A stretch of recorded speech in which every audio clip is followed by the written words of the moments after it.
Du Trizac. Peu importe la manière qu'il choisit de s'exprimer, ses opinions sont toujours aussi saisissantes. Antoine Robitaille est avec nous. Antoine, bonjour. Bonjour, Benoît. Bon, la référence, c'est un film américain pour les tarifs américains pour le 51e État américain. C'est une sorte de jour de la marmotte, hein? On se réveille tous les matins puis on entend Sonny and Cher chanter I got you, babe. Ouais, avec Bill Murray. C'est, oui. Écoute, Donald Trump pourrait imposer des nouveaux tarifs de 10% sur les produits canadiens le jour où l'ambassadeur des États-Unis de passage à Québec a rencontré Christine Fréchette. Et donc, et elle lui a dit là, que ça prenait une entente avec de la prévisibilité. Évidemment, est-ce que Monsieur Hoekstra a bien écouté? J'en doute parce que lui, il répercute toutes les niaiseries de son patron, sur le 51e État, sur le fait que le Canada est épouvantable parce qu'il empêche les gens de boire du bourbon américain et d'autres donc grandes déclarations comme celle-là. Ouais, alors, mais qui donne, une des raisons pour lesquelles... Mais la SAQ donne la livraison à Uber Eats, mais on veut pas d'alcool américain sur les tablettes. Super cohérence. Écoute, on vit Bravo. tous avec nos contradictions, Benoît. Oui, c'est clair. Même toi. Oui, comme tout le monde. Mais peut-être moins. Mais oui, comme tout le monde. Fait que, mais d'abord, 51e État, on parle de l'Alberta, on parle pas du Canada, là. Peut-être que ce sera l'Alberta, hein, si l'Alberta décide de quitter le giron du Dominion. Mais je voulais attirer ton attention sur le nouveau prétexte que l'administration Trump a choisi pour imposer des tarifs. Hein? Ah oui? C'est quoi? Il dit que c'est des pays qui ont échoué à instaurer une interdiction de l'importation des biens issus du travail forcé. On est d'accord avec la morale? Ouais, c'est nouveau, ça. Je sais pas si aux États-Unis, on a vraiment réussi à instaurer une interdiction de l'importation des biens issus du travail forcé. On n'achètera plus de produits Apple, hein? Ben, c'est... En tout cas, il paraît qu'il y a des petites mains qui travaillent là-dessus. Ouais. Mais tout ça pour dire que c'est Jameson Greer, le représentant américain au commerce, qui a présenté ça, ce nouvel argumentaire-là, et qui a rencontré Jameson Greer à Washington le 27 avril dernier. OK. Madame Fréchette. Ben oui. Christine Fréchette. Et là, ce matin, je leur ai demandé, dans l'entourage de Madame Fréchette, est-ce que Monsieur Greer, là, il vous a parlé de son nouvel argumentaire? Non, ils en ont pas parlé. Mais la prochaine fois, j'espère que Madame Fréchette va dire, ben écoutez, là... Mais c'est bon d'entretenir les relations, non? Ah non, je suis bien d'accord. Moi, j'avais dit que c'était un voyage important, un beau succès, au fond, de Madame Fréchette. Alors là, l'ambassadeur américain, elle a rencontré ce matin. On a passé des messages, mais qu'est-ce que tu veux faire avec cette administration-là? Pas grand-chose. C'est difficile. Ouais. Puis, je pense que c'est la conclusion que bien des Québécois et des Canadiens tirent parce qu'ils croient encore que M. Carney est la meilleure chose qui peut les défendre contre ça parce que on l'excuse, même s'il livre pas la marchandise qu'il avait promis en avril. T'as vu ça? 50% d'appui dans le dernier sondage. Puis là où il y a le plus d'appui, c'est au Québec. Ben oui, on l'aime. On l'aime. J'arrêterai pas de le dire. Entendre d'hier critiquer M. Carney, justement, qui utilise notre argent pour jouer au Père Noël. Alors, on peut écouter Alex Boissonneau qui en revenait pas que Madame Fréchette, à quel point elle était canadienne. Il a employé le mot. C'était une conférence de presse canadienne qui était bilingue. Ouais. Puis, elle a même tenu des propos surprenants selon Alex Boissonneau du Parti québécois. On peut l'écouter. Puis en plus, elle se présente avec Mark Carney en disant « On n'a pas toujours été un bon partenaire » sur un podium où il est écrit « Construisons un Canada fort ». Comment vous qualifiez cette nouvelle attitude de Mme Fréchette auprès du gouvernement fédéral? Ben, moi je l'ai dit, c'est la CAQ rouge comme Jean Charest. C'est la CAQ qui est un parti libéral 2.0. C'est essentiellement ce qu'on est en train de voir, puis on en a une autre démonstration moi, je vous dis, de voir Christine Fréchette dire que le Québec n'a pas toujours été un bon partenaire sur un podium avec une pancarte rouge où il s'est écrit « Bâtir un Canada fort », je trouve quand même que c'est une image qui est parlante.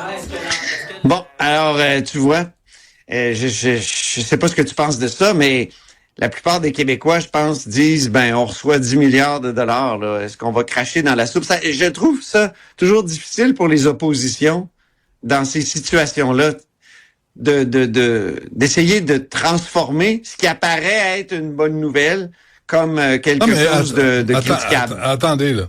Là, le fédéral vient nous pomper de l'argent à travers nos impôts. Décide de ce qu'on va faire le gouvernement fédéral avec nos impôts, et quand ils nous retournent notre argent, là, ils disent que c'est eux autres qui décident de nous offrir de l'argent qui nous appartient. Mais non, je sais. Hey, sérieusement, là, j'ai des gros mots en tête. Puis Mme Fréchette qui dit, il n'y a pas de conditions à ces ententes-là, il y a 5 ententes. Ah non? Or, moi, il y a des sources qui me disent, oui, il y a des conditions. Il y a des conditions, par exemple, de partager des données avec le fédéral, de prouver qu'on a utilisé l'argent à telle fin. À un moment donné, c'est du contrôle, ça. Et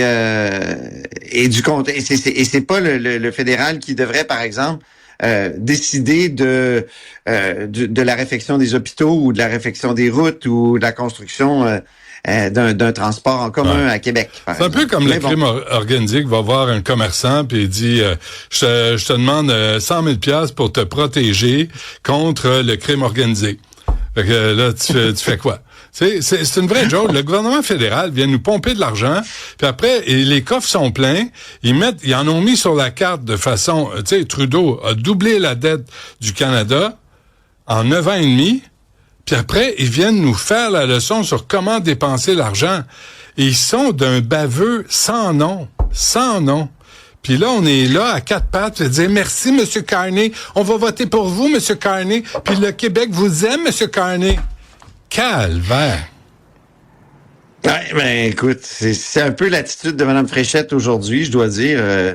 Elle a vanté cette entente-là aujourd'hui. On peut la comprendre, là, mais Paul Saint-Pierre Plamondon, lui, a dit c'est justement pour aider Mme Fréchette et pour contrer l'arrivée d'un gouvernement souverainiste à Québec. C'est clair. Marc Tanguay a répondu à ça tout à l'heure. On peut écouter Marc Tanguay du Parti libéral du Québec. Coucher les enfants.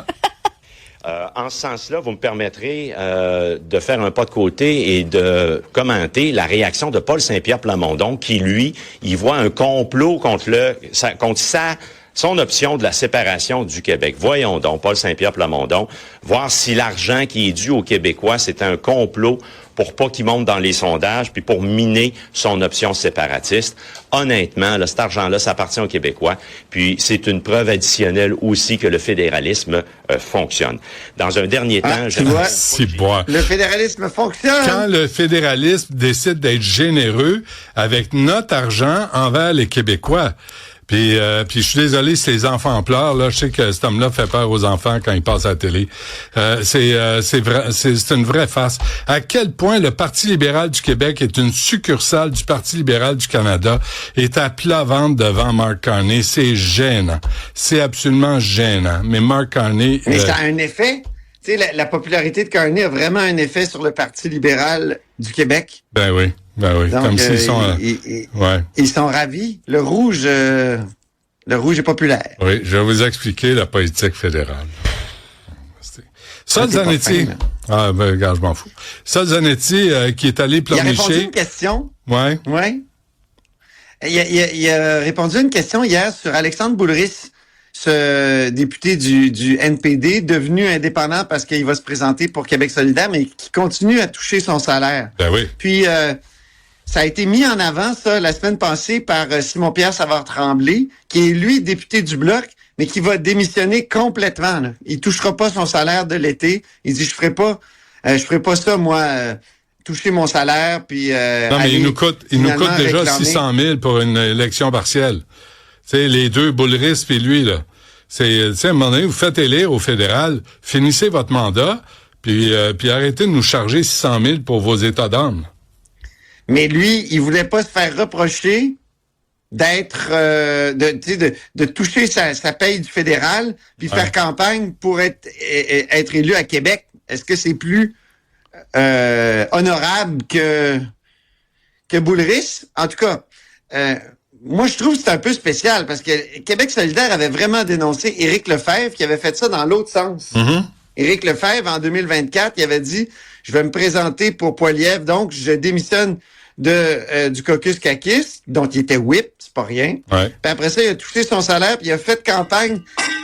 Pardon. Oh. Il a fait campagne. Je bouge trop. Qu'est-ce que t'as échappé? Il a fait campagne. C'est juste une bouteille d'eau. Ouais. Mais il n'y avait pas d'eau dedans, heureusement. Donc, Sol Zanetti, on lui a posé la question hier. On peut écouter sa réponse face à ça. Écoutez, il travaille, puis voilà. Moi, je suis à l'aise avec cette situation-là. Ben là, tout est là.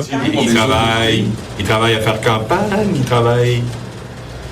Il travaille, il fait son travail de député de Rosemont, la petite patrie.